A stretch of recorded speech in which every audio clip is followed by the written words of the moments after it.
God bless the USA. In the beginning, God created the heaven and the earth.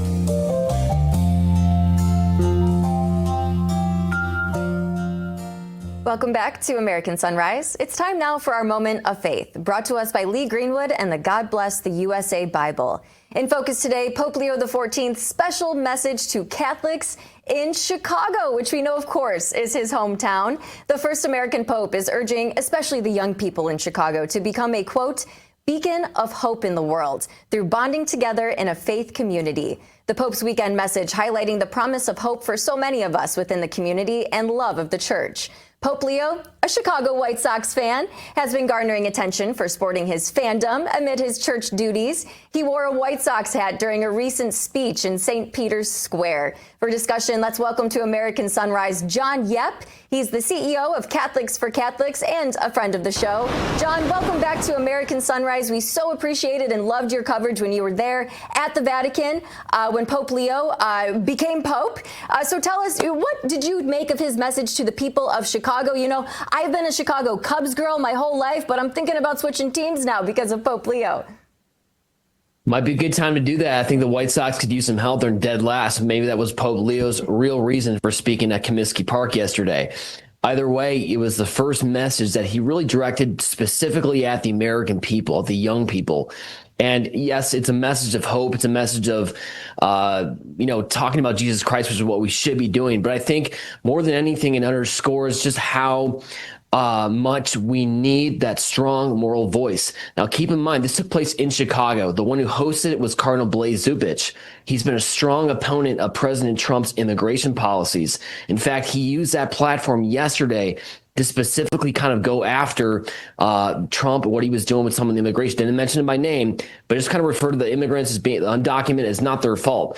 So I think Pope Leo and this connection with the American people, you're going to see some of that liberal church contingent try to hijack the Pope's message for their own personal gain, kind of oppose what Trump is doing to restore law and order in this country. So we need Pope Leo's message. We need the message to be on Christ. He was dead on. Maybe not so much the Cardinal Zupich of Chicago, though.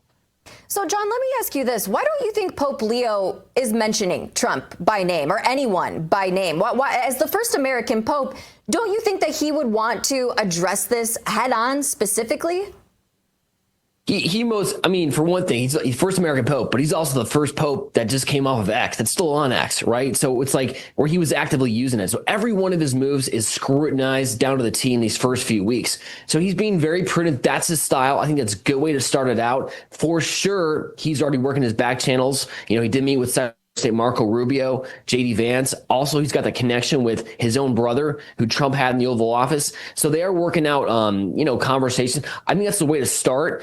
Soft touch it, but it's definitely going to be needed, especially on the geopolitical stage. You got Ukraine, you got Russia, and now you have Iran and Israel. America needs the voice and the support of the Catholic Church in working out these peace deals. Absolutely. What do you think are going to be the next steps with the Catholic Church in conjunction, with everything that's going on in America here? How do you think Pope Leo's influence has been received in America and throughout the world? I think it's crucial that President Trump and J.D. Vance feel the support, if possible, from Pope Leo.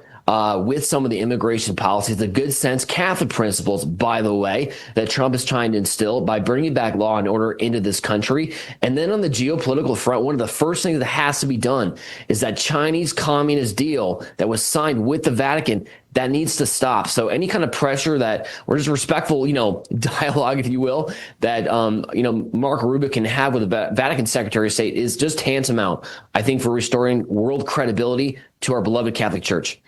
John Yep, always appreciate your insight on the convergence of faith and politics. Thank you so much for joining us. Thank you, Emily. Back with the second hour of American Sunrise in just 2 minutes. Stick with us.